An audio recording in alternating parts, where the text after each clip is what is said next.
Tudo bem, meus queridos habitantes do mundo jurídico e amantes da filosofia? Sejam muito bem-vindos a mais um episódio do Com Base em Quê? E onde eu e Clóvis de Barros vamos fazer uma viagem, uma jornada pelas filosofias que influenciam as decisões, que influenciam os julgamentos, a filosofia do direito, da humanidade.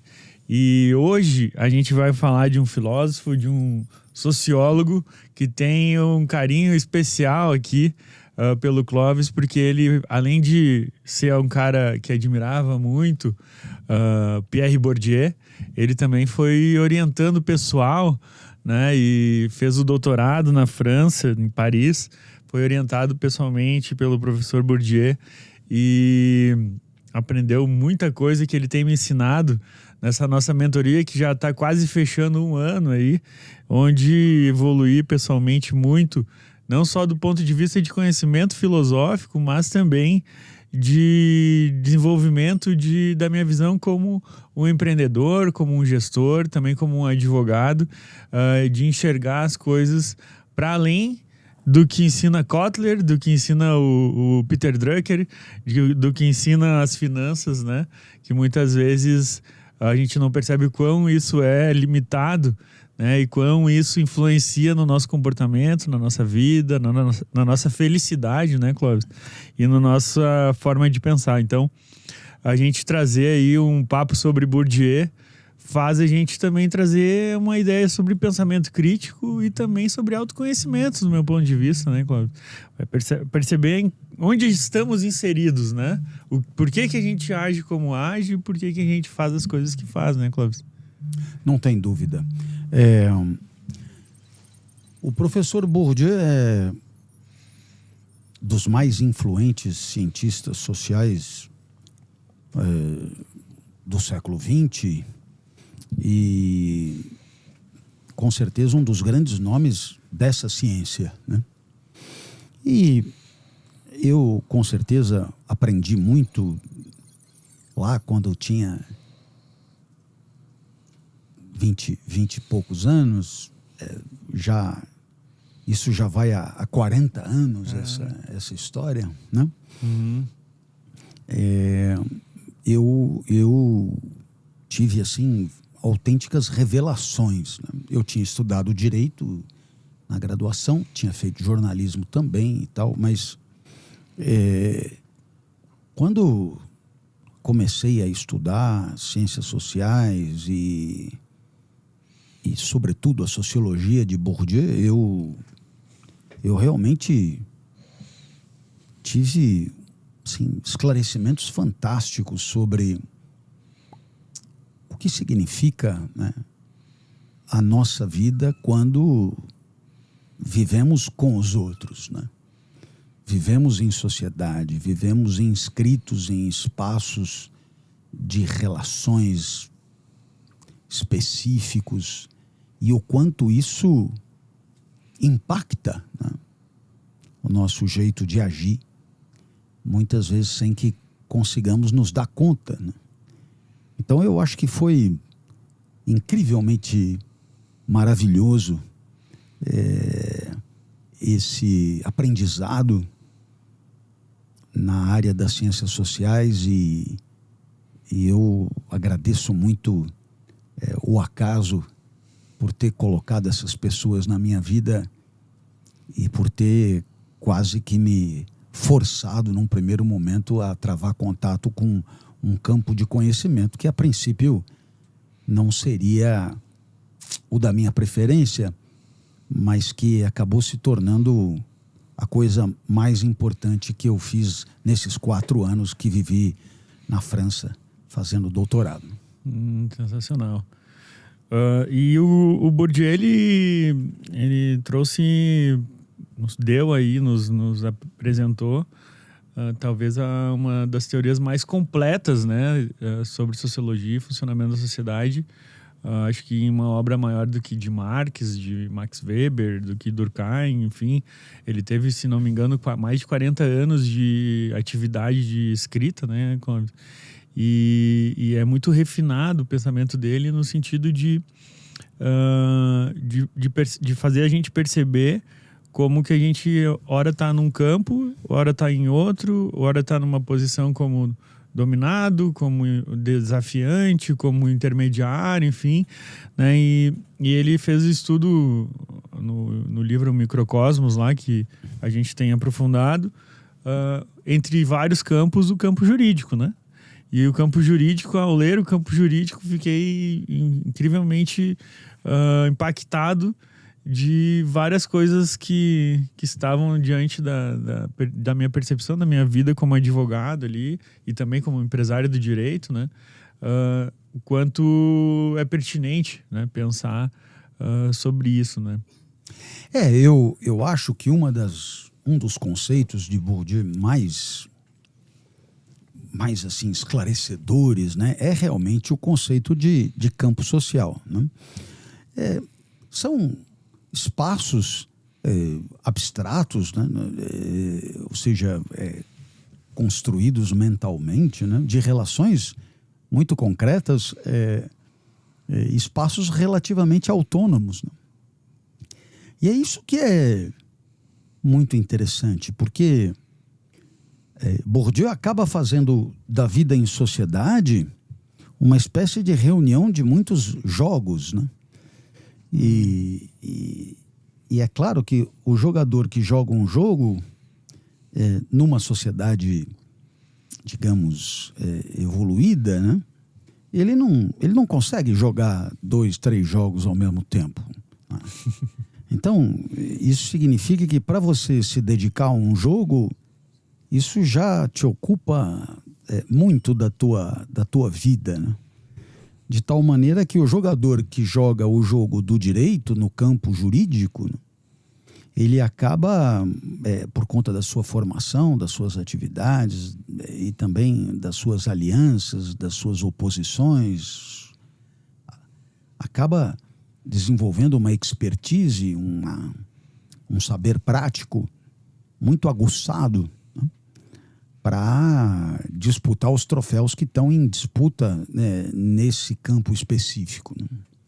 É muito interessante observar o quanto o valor desses troféus de fato depende de uma história no campo, né? Depende de uma vida no campo. É ao longo de uma trajetória no campo que você vai interiorizando e tornando óbvio, né, o valor do troféu em disputa e, de certo modo, as condições de acessibilidade a esse troféu, né? Aquilo que é autorizado pelo campo, o que não é, etc. Então, o que é fascinante na sociologia de Bourdieu é que muito do que nós respeitamos enquanto regra social, nós fazemos sem precisar pensar muito, né?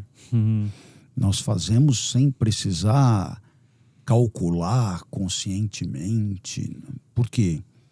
Porque aprendemos de tal maneira a agir de um certo modo que aquilo se torna quase que natural, né? Na nossa presença dentro daquele espaço. Então,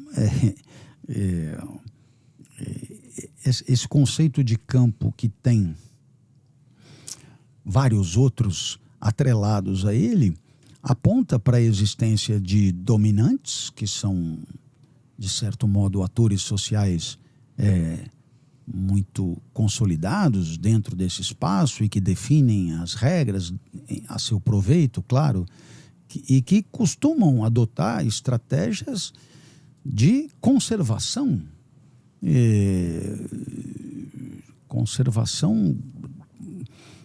da distribuição dos recursos dentro do campo. Porque o dominante ele é conservador na medida em que ele tem interesse em continuar dominante, né? E veja que aqui o conservador, na sociologia, ele não tem a ver com o conservador quando nos referimos às ideologias em disputas. O conservador aqui é um conservador de posições, de posições vantajosas, de posições elevadas, de posições de poder dentro desse espaço. Então, assim também aquele que almeja essas posições sem tê-las é necessariamente um subversivo, é alguém que lutará por reverter uma relação de forças, lutará por ocupar uma posição que não é a sua e que, portanto, adotará uma estratégia necessariamente de subversão da ordem estabelecida. Então, desde dos estudos do campo da alta costura até os estudos do campo político ou do campo jurídico, Bourdieu mostra o quanto, né, as posições de dominação dentro do campo são preservadas e são consolidadas pelo sucesso dessas estratégias de conservação das regras do jogo que, de certa forma, favorecem aqueles que já se encontram em posição de dominação. E eu diria que nos campos que me são mais familiares, como o campo acadêmico, o campo universitário, né, o campo de produção de ciência, né, a sociologia de Bourdieu também encontra grande pertinência, né? Por quê? Porque os dominantes do campo acadêmico também são especializados, né, em criar mecanismos, regras e protocolos que sejam protetores da sua posição, né? E, nesse sentido, acabam de maneira muito eficaz conservando essas posições durante anos, quiçá décadas. Então, e aí quando a gente fala em essa forma de comportamento dos dominantes, né, e depois também dos desafiantes ou dos subversivos, enfim, a gente está falando aqui, eu acho que eu percebo de um conceito do Bourdieu que nos atinge diretamente no dia a dia, que é o conceito de hábitos, né? E esse conceito de hábitos, quando tu me explicou, eu fiquei chocado quanto eu fazia as coisas sem pensar, diferente dos dominantes do meu campo, né? Diferente dos advogados que são, a gente chama de velha advocacia, né? Os mais antigos que resistem à tecnologia e tal, enfim. E como é que poderia explicar para nós aí como é que é esse conceito de hábitos?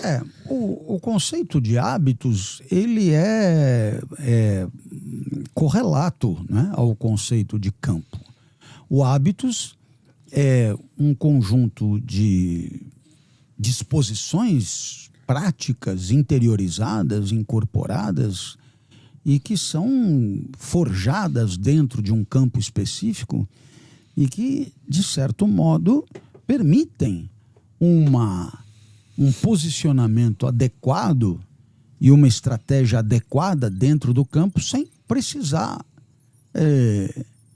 recorrer a um cálculo consciente, custo-benefício, uma estratégia conscientemente definida.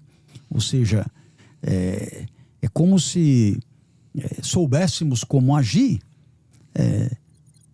porque aquilo nos parece óbvio, mas que, na verdade, é o resultado de anos de socialização, onde as regras sociais se tornam corpo.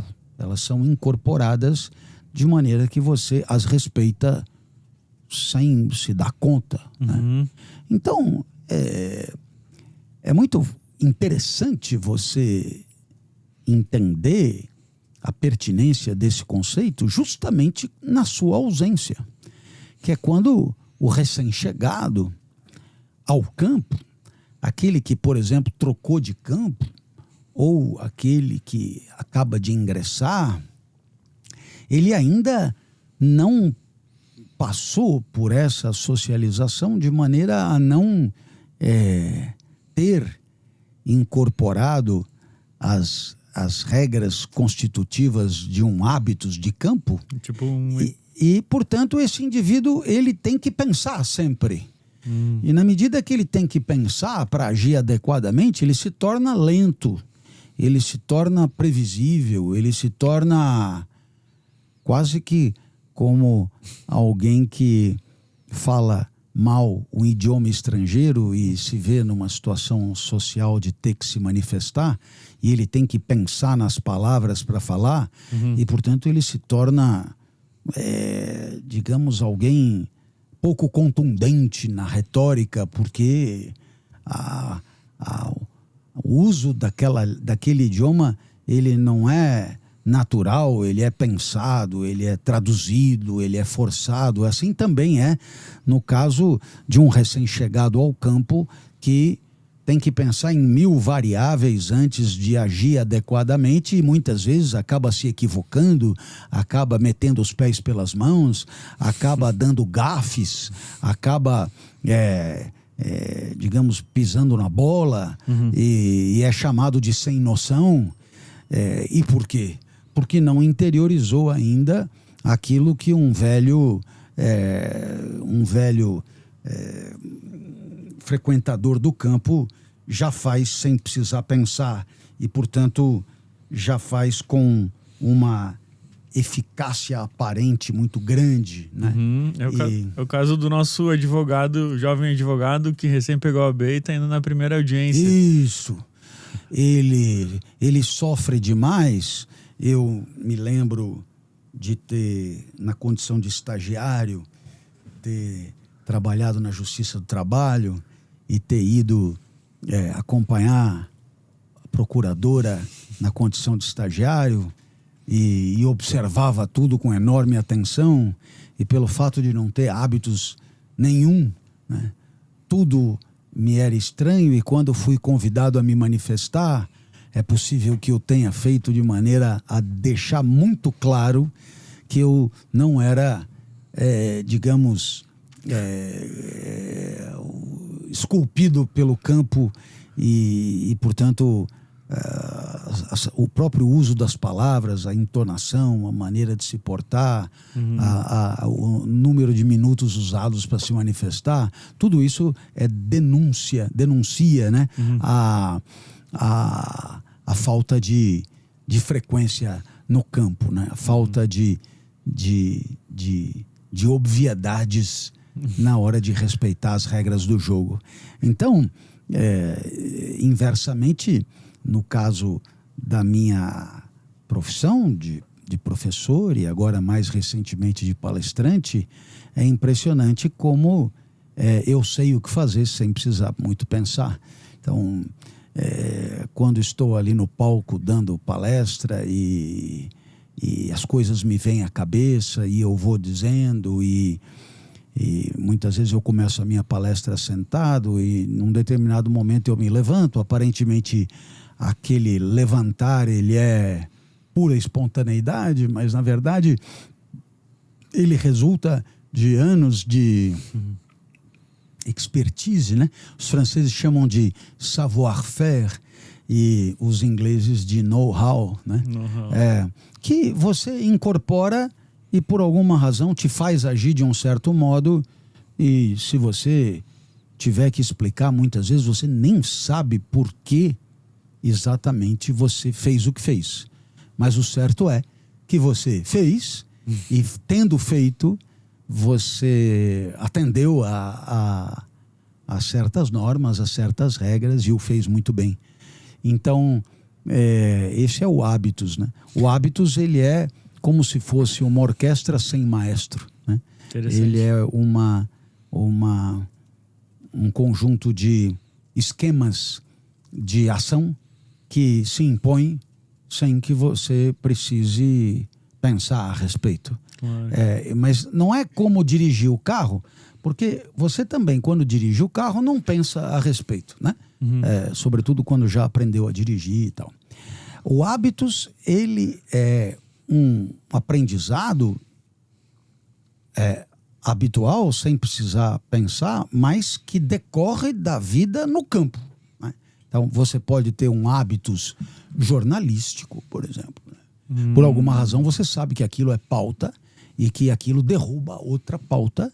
E se você tiver que explicar, você vai encontrar dificuldade, mas por alguma razão você sabe que aquilo é assim e só pode ser assim, né?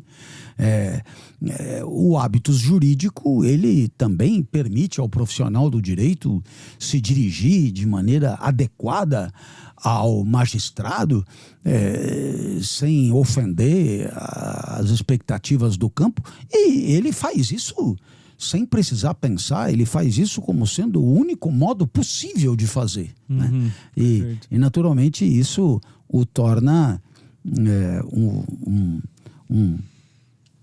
isso é isso que faz daquele indivíduo um agente do campo. Né? O agente do campo é justamente esse que sabe se comportar sem precisar pensar a respeito. Perfeito, Clóvis. E em relação à existência de um hábitos do dominante e do intermediário, em paralelo a um hábitos do desafiante e do subversivo, né? Vejo que quando tu me explicou, tu deu o exemplo do modo de vestir, né? O dominante e intermediário, eles, no direito, por exemplo, eles estão sempre na fita, na fatiota certinha, regulada, calculado, todo o terno na forma como deve ser, né? Seguindo as regras que o campo impõe, né?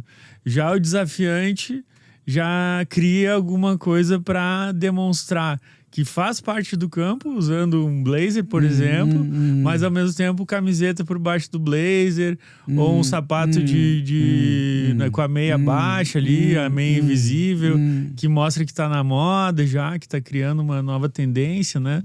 E isso também reflete não só nesses detalhes estéticos, né? Mas também em relação a comportamento, em relação à tecnologia, a novas teses, né? A mudanças que se propõem na própria lei aí, mais ou menos nesse sentido? Não cabe a menor dúvida.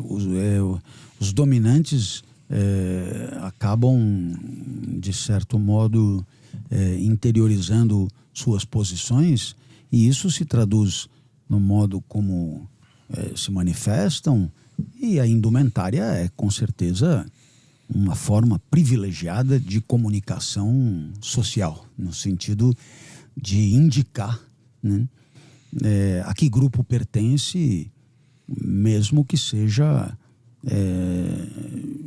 digamos, um subcampo dentro de um campo específico. Eu me visto assim porque eu pertenço a tal grupo dentro do campo tal, etc. E é claro, com o subversivo acontece igual. Quer dizer, no final das contas, espera-se também que ele possa ser identificável, não é? A partir do seu modo de agir.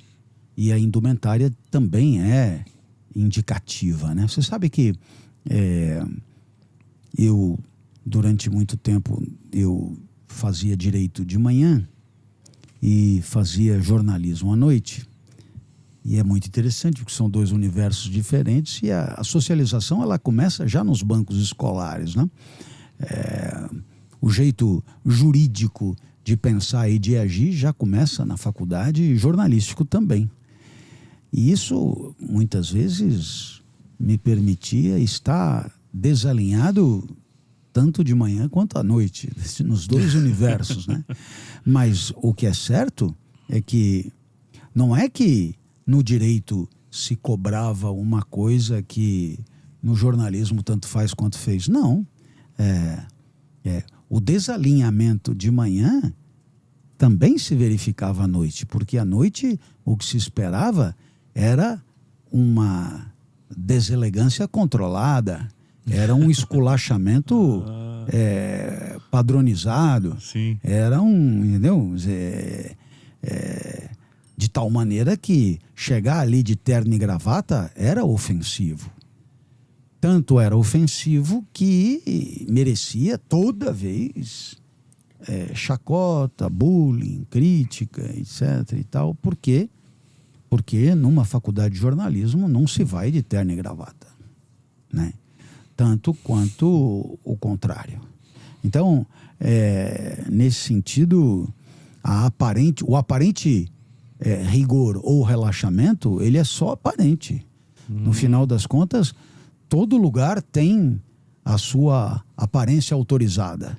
Mesmo que ela seja esculachada, é um esculachamento cobrado. Não é um esculachamento de liberdade caótica. Não. Por incrível que pareça, exige-se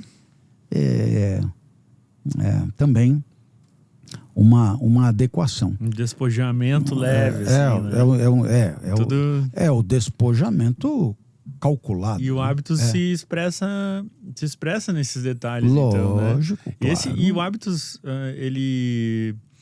ele te ajuda ou te leva a se reunir com outros membros do campo e disputar capitais a partir de uma perspectiva de desejar, através daquele conceito que é o ilúsio do Bourdieu, conquistar os troféus do campo também, né? Não tem dúvida. Quer dizer, o conceito de ilúsio é ótimo porque é a obviedade do valor do troféu, né? E essa obviedade, ela só é completamente conquistada para os agentes do campo, né? Em outras palavras, eu tenho um exemplo muito bom, porque num determinado momento abriu-se o concurso para trabalhar na USP, né? Eu já fazia uns bicos ali de chamado professor conferencista, que não ganhava nada e tal, sempre quase que para poder ter notícias de algum eventual concurso, porque esses concursos são ligeiros, assim. E eu me lembro que eu estudava muito por concurso, e meu filho, né, era ainda bastante jovem ainda, pré-adolescente, né? E ele dizia: poxa, você está se dedicando tanto? Porque eu quero conseguir um emprego, um trabalho. Então você vai ganhar mais, né? E aí você vira e fala: não, eu vou ganhar menos, né? Aí, na cabeça da criança, é um tilt, né? Então você vai se esforçar para ganhar menos. Isso. Não só da criança, né? Aqui na Faria então, nesse sentido. Para ganhar menos. Mas explica melhor, né? E aí já diz que o campo acadêmico ele é estruturado de tal maneira que a variável salário é uma variável de menor relevância e que o prestígio das instituições e o prestígio de trabalhar nessas instituições era alguma coisa de muito significativo e que, portanto, valia a pena ganhar um pouco menos e apresentar-se como professor de tal instituição do que eventualmente ganhar um pouco mais e apresentar-se como professor de uma instituição de menor peso acadêmico, de menor legitimidade, de menor reconhecimento, etc. Então, veja, assim, para quem é membro do campo universitário, você dizer que é professor da USP ou conquistar o título de professor, o título de exemplo da USP, que é o meu caso, é um troféu de valor óbvio. Mas para quem não integra esse meio, o valor não é tão óbvio assim, porque a variável salário poderá contar muito mais. É preferível ganhar mais num lugar menor do que ganhar menos num lugar, né? Então, é preciso fazer parte do jogo para entender que não se presta nem a dúvida, sabe? Quer dizer, a possibilidade de conseguir um posto numa universidade de prestígio, ela é tão superior a ganhar um pouco mais ou um pouco menos que não tem um segundo de hesitação, né? No sentido de ir atrás do posto simbolicamente compensado, né? Compensatório. Né? Então, isso se dá em todos os campos. No campo jornalístico, por exemplo, houve um tempo que a mídia impressa, e eu digo mídia impressa porque era impressa mesmo, em jornal, etc., tinha um prestígio tal, né, que fazia do seu agente jornalista de tal ou tal jornal um indivíduo de altíssimo prestígio dentro do campo jornalístico. Para quem olhava de fora e que sempre entendeu a televisão como uma coisa muito mais popular, visível, etc. Tal, achava que o grande barato é trabalhar no jornalismo televisivo. Mas para quem era do campo, sabia que, nossa, ser jornalista, por exemplo, da Folha ou do Estado, etc., tinha um prestígio extraordinário, né? Um prestígio extraordinário, ainda que fosse conhecido... Na música, por exemplo, também. Fosse, digamos, anônimo do ponto de vista de fisionomia, né? Sim. Mas que tinha um prestígio dentro do campo espetacular, embora não fosse reconhecido na rua, enquanto o jornalista de televisão, que era reconhecido na rua, dentro do campo, tinha um prestígio menor. Naturalmente que isso foi meio século atrás, era assim, etc., ou 40 anos atrás, etc., as coisas mudam muito, mas... De qualquer maneira, o certo é que há uma especificidade do valor do troféu, que é preciso estar jogando o jogo para entender como óbvio aquele valor. Né? E, Perfeito. Naturalmente, o campo jurídico terá os seus troféus, que também só são apreciados na íntegra do seu valor por quem está na disputa, por quem sabe do que se trata, né? Por quem joga o jogo. Eu acho que a Carmen Lúcia, a ministra Carmen Lúcia, é um exemplo incrível, sensacional sobre isso. Acho que quem não admira ela deveria admirar, porque ela se dedicou a vida inteira para conquistar o troféu principal do campo jurídico, né, que é ser ministra da STF. E aí tu ganhar a palavra última de dizer o que é o direito, né? Então ela diz numa entrevista lá que ela não teve um relacionamento amoroso em toda a vida dela porque ela teve que se dedicar aos livros, né? Olha, quem é advogado, jurista, sabe que não é um sacrifício, é um grande sacrifício, admirável, enfim, né? Mas não é um sacrifício menor do que o troféu que ela foi à luta, né? Ao passo que quem não faz parte do campo não entende... Não faz a mínima sentido ela ter feito isso da vida dela por conta de não dar o valor necessário ao campo. E olha, né, que o STF, ele se tornou um troféu que transcende o campo jurídico, né? É um posto de relevância para vários campos, né? Pode-se entender também como um troféu do campo político, né? Então é um posto assim de uma visibilidade que supera o campo jurídico, porém, claro que dentro do campo jurídico é onde mais se pode degustar e conhecer toda a potência do seu valor. Seu valor. Clóvis, e deixa eu te perguntar, voltando lá para a USP, então, tu fez o concurso para a USP, já tinha estudado com Bourdieu, já era consciente de que tu estava em busca de um troféu que era a docência na maior universidade mais respeitada do país, né? E ao passo que tu conquistou esse troféu, tu conquistou capital simbólico, né? Que muitas vezes tem muito mais valor do que simplesmente capital financeiro, né? Capital econômico ali. E acho que a gente poderia navegar um pouquinho nesse conceito de capitais aí para o pessoal entender. Claro. Falar um pouquinho de mercado também. O capital, o conceito de capital em Bourdieu, ele também respeita essa autonomia relativa do campo. Quer dizer, o que é um indivíduo? O que é um capital? É um conjunto de recursos que o indivíduo consegue mobilizar dentro do campo para disputar o troféu. Né? Então, é claro que como o valor do capital é um valor instrumental que permite a busca do troféu,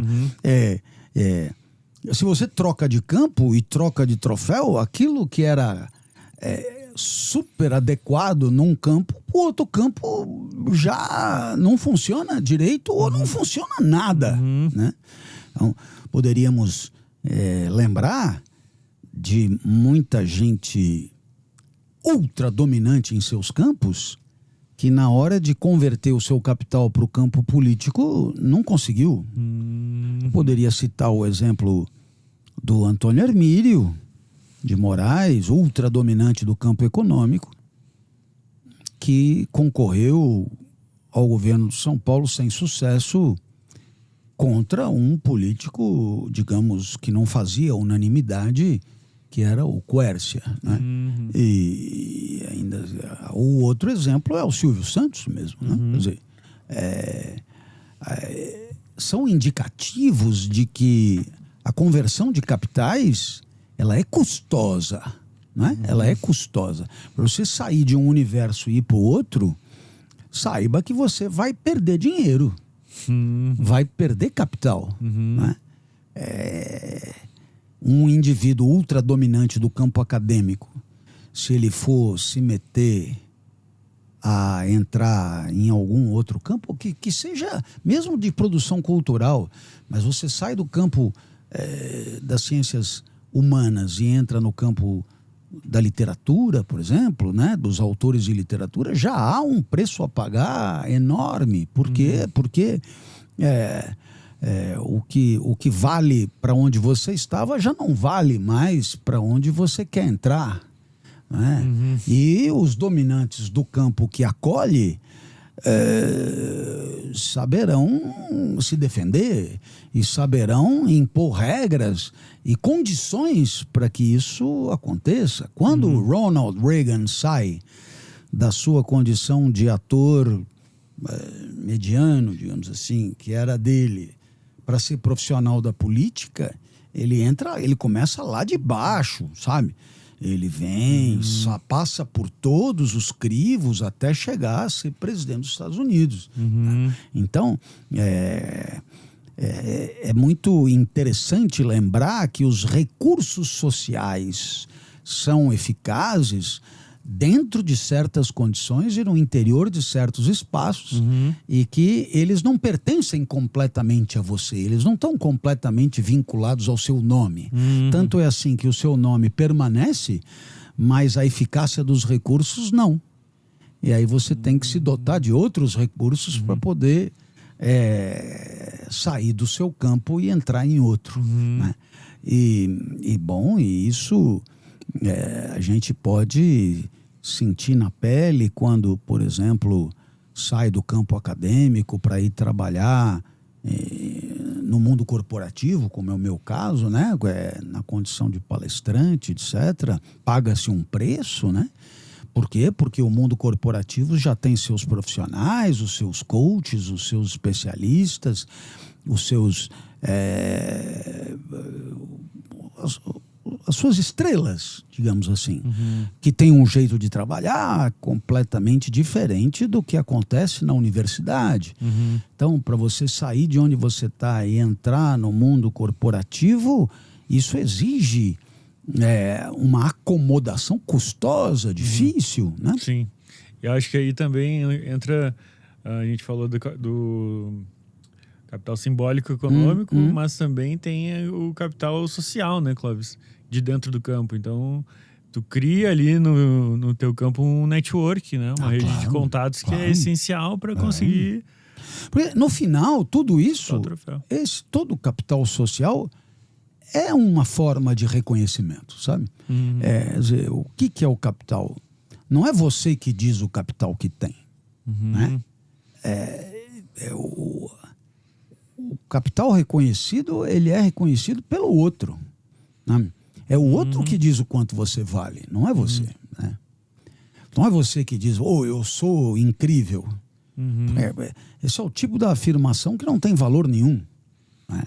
Inclusive, todo mundo que tem grande capital nunca fala de si, porque não precisa. Né? Se você imaginar o Messi tentando convencer alguém que ele é um bom jogador, né? Entregando cartão, né? Olha, eu sou jogador de futebol, né? Ele não precisa, porque digamos, o seu capital já é reconhecido. Então, quanto menos ele falar de si, melhor. Melhor, né? Né? Se a pessoa que recebeu o cartão não sabe quem é o Messi, é irrelevante também. Né? Não é do campo, não joga o jogo, tá totalmente fora, né? Sim. Então, nesse sentido,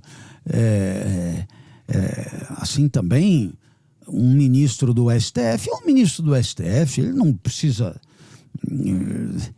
dar satisfação a ninguém do quanto ele vale ou deixa de valer, porque isso vai na obviedade da distribuição dos recursos dentro de um determinado espaço. Assim como também um ultradominante do campo acadêmico também circula sem precisar falar de si. Né? E, portanto, nesse sentido, só faz propaganda de si mesmo quem não tem outro recurso. Né? Porque é certamente o mais pobre possível. Certeza. E em relação aos outros capitais que emergiram depois do Bourdieu, acho que tem uma tendência de complementação do Bourdieu por alguns outros autores que falam muito sobre o incremento de capitais nos campos devido ao uso de tecnologia, né? Capital algorítmico, capital de influência, né? Ou a própria capacidade de operação tecnológica para desenvolver as suas atividades dentro do campo, inserir sistemas, agora a inteligência artificial também, né? Esses são capitais que se contrapõem ou complementam, ou que contam, Clóvis, tanto quanto o econômico, social e o simbólico? No final das contas, você tem aí um conjunto de recursos ligados à técnica e que são, digamos, apropriados pelos diversos campos de maneira um pouco específica. Né? Então, não é a mesma coisa você se servir de um recurso de inteligência artificial no campo acadêmico e num outro campo qualquer. E por quê? Porque as regras do jogo impõem a esse uso uma certa especificidade. Né? Então, quer dizer, a legitimidade do uso da técnica, ela também oscilará em função do campo em que você se encontrar. Né? Num campo de ultra valorização do criativo, né? O uso da inteligência artificial é olhado de maneira diferente num campo mais cartorial, de mais